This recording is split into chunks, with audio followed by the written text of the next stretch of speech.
রহমান কপুর কবরে সোয়াব পৌঁছাইয়ে দেন।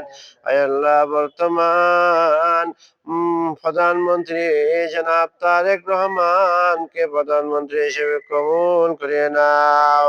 মা বাবার আদর্শ মতো দেশ পরিচালনা করার তৌফিক দান করেন।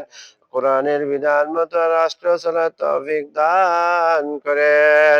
রব্বুল আলামিন আমাদের প্রধানমন্ত্রীকে অফুরন্ত হায়াতে তাইয়্যিবা নসিব করেন। আমাদের প্রধানমন্ত্রী জনাব তারেক রহমানের পরিবারের সকল সদস্যদেরকে অফুরন্ত হায়াতে তাইয়্যিবা নসিব করেন।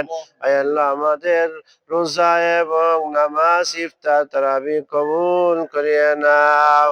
রব্বুল আলামিন আমাদের আজকে 30 রমজান আল্লাহ শেষ বিদায় হয়ে গেল। আয় আল্লাহ 30 রোজা রাখলাম। আয় আল্লাহ আমাদের 30 রোজা কবুল করিয়ে নাও। আয় আল্লাহ আগামী বছর রোজা রাখার আল্লাহ তৌফিক দান করো আল্লাহ। ইয়া রব্বুল আলামিন আমার হাতের বাম পাশে জনাব আব্দুল খালেক আনসার কমান্ডার দাঁড়িয়ে আছেন। রব্বুল আলামিন ওনার বাবা দুনিয়া থেকে চলে গেলেন, ওনার বাবার খবরের মধ্যে সওয়াব পৌঁছাইয়া দেন।